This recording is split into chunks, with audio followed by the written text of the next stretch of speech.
Hello दोस्तों, welcome back to our story एकांशी।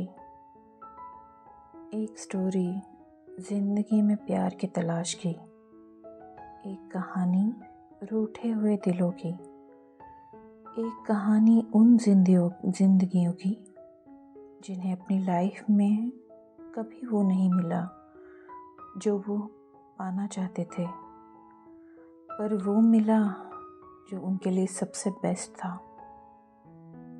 इस type के लेट रियलाइजेशन की ये सब हम सबकी भी तो ज़िंदगी में कभी ना कभी होता ही है ना।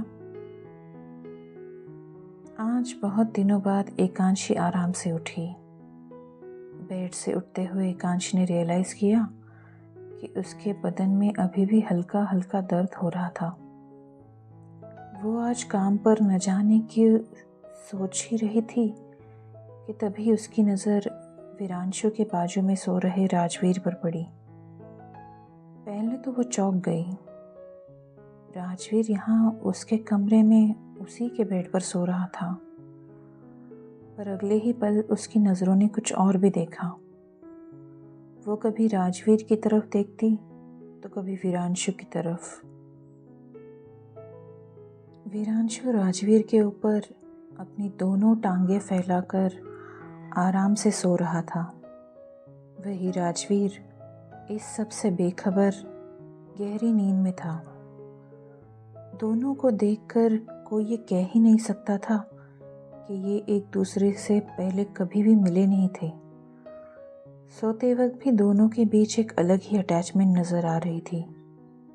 एकांशी सोच रही थी, क्या उसे वीरांशु को राजवीर के ऊपर से हटाना चाहिए? पर अगर वीरांशु ने हलचल की और राजवीर की नींद खुली तो कुछ सोचकर उसने उन दोनों को वैसे ही छोड़कर वहाँ से जाने का फैसला किया। कुछ देर बाद होटल वैष्णवी में। अरे तू आज क्यों आई? तुझे तो आराम करना चाहिए था ना? एकांशी को अचानक होटल पर देखकर रिति ने पूछा। थके हुए शांत चेहरे से एकांशी मंद मुस्कुराते हुए बोली, घर पर बैठकर मैं वैसे भी क्या ही करती। इतना बोलकर एकांशी किचन का स्टॉक देखने लगी। रीति अपनी बड़ी बड़ी आंखों से एकांशी की हलचल को ध्यान से देख रही थी और एकांशी की बॉडी लैंग्वेज भांपकर वो समझ गई कि एकांशी राजवीर से दूर रहने के लिए यहाँ भाग आई है।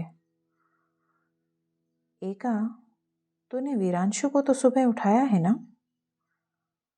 नहीं, मैंने आज के दिन नित्या से कह दिया है उसे तैयार करने के लिए। एकांशी काम में हाथ चलाते हुए बात कर रही थी। रीति ने उसके हाथ से अचानक ही रजिस्टर छीना और उसे होटल के बाकी स्टाफ से थोड़ा दूर ले जाकर पूछा, क्यों? क्या तू जिंदगी भर अपने पति से मुंह मोड़कर रहने वाली है? मैं तुझे अच्छे से जानती हूँ एका। तू सारी दुनिया के सामने दिखावा कर सकती है, पर मेरे सामने नहीं। तुझे नहीं लगता कि तेरे बर्ताव से कुछ भी हासिल नहीं होने वाला? तो क्या करना चाहिए मुझे? तू बता। मेरी तो कुछ समझ में भी नहीं आ रहा। न जाने क्यों एकांशी को बहुत गुस्सा आ रहा था। गुस्से में भड़कते हुए वो बोली, एक तो मुझे इस बात पर यकीन ही नहीं आता कि वो आदमी वापस लौट कर आएगा। पता नहीं कैसे और क्यों वो लौट आया। वो भी तब जब मैं अपनी ज़िंदगी में थोड़ा थोड़ा संवरने लगी थी। क्या ज़रूरत थी उसे लौट आने की? गुस्से में उबलकर एकांशी के मुंह से ऐसी बात निकली जो वो रीति को कभी भी बताना नहीं चाहती थी, पर अब बहुत देर हो चुकी थी। अपनी कही हुई बात पर रीति के चौंकने वाले एक्सप्रेशन देखकर एकांशी को अपने आप पर शर्म आने लगी। वो अपना चेहरा खिड़की की तरफ घुमाकर बाहर देखने लगी। कुछ पल रीति शांत खड़ी थी। कुछ सोचने के बाद उसने एकांशी से कहा, तुझ पर इतने सालों में क्या गुजरी है ये मुझसे बेहतर तो कोई भी नहीं जानता।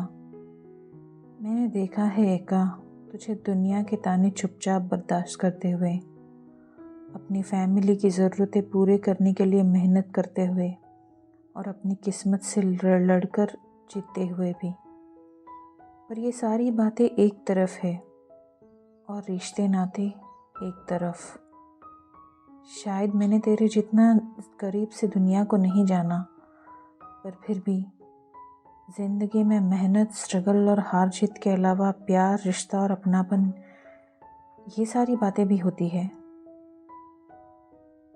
एकांशी चुपचाप रहकर रिति की बातें सुन रही थी। रिति ने आगे कंटिन्यू करते हुए कहा, मानती हूँ कि बचपन से लेकर आज तक तुझे बाबा के अलावा और किसी ने प्यार नहीं दिया, पर फिर भी इस वजह से और तेरे साथ पिछले कुछ सालों में जो कुछ भी हुआ, इस सारी वजह से तू जिंदगी के सिक्के के दूसरे पहलू से मुंह मत मोड़। कितनी इज्जत है आज तुझे इस गांव में, और तेरी वजह से तेरे ससुराल और मायके की भी। रिति अकेले ही ऐसी इंसान थी जिसने एकांशी को थोड़ा करीब से समझा था।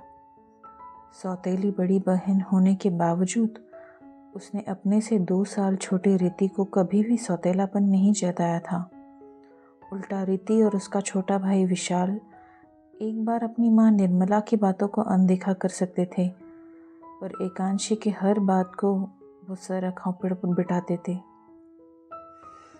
3 साल पहले एकांशी ने होटल वैष्णवी की शुरुआत की थी।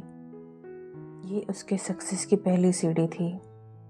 अपनी मिठाई की दुकान को बहुत मेहनत से बड़ा करके उसने ये हिम्मत वाला कदम उठाया था। गांव की एक कम पढ़ी लिखी लड़की ने होटल खोलने की हिम्मत की थी। ये देखकर कुछ उस पर हंसने वाले थे तो कुछ जलने वाले। कुछ लोगों ने गांव के नुक्कड़ पर खड़े रहकर ये चर्चा तक की थी कि कैसे एकांशी का ये होटल जल्द ही बंद हो जाएगा और वो अपना सारा पैसा डुबा देगी। एकांशी को ऐसे मर्दों की बराबरी करने वाले काम करते हुए देखकर कुछ औरतों ने कहा, ये तो पहले से ही मुश्तंडित है, इसीलिए तो इसका पति से छोड़कर चला गया। आखिर औरत है तो औरतों को अपने दायरे में ही रहना चाहिए ना। एकांशी के पास इन सब बातों की तरफ ध्यान देने के लिए उन दिनों बिल्कुल भी वक्त नहीं था। उसे बस अपने अस्पताल में बीमार पड़े ससुराल को ठीक करना था, अपना घर चलाना था और अपने परिवार में किसी चीज़ की कमी ना हो, इस बात का ध्यान रखना था। ऊपर से उसकी ननद कीर्ति के ससुराल से उसकी शादी के बाद आई हुई दहेज के डिमांड को भी पूरा करना था, और ये सब के लिए उसे ढेर सारे पैसों की ज़रूरत थी। अपनी मिठाई की दुकान के दम पर उसने होटल खोलने की इसीलिए तो ज़रूरत की थी, पर ये सब इतना आसान नहीं था।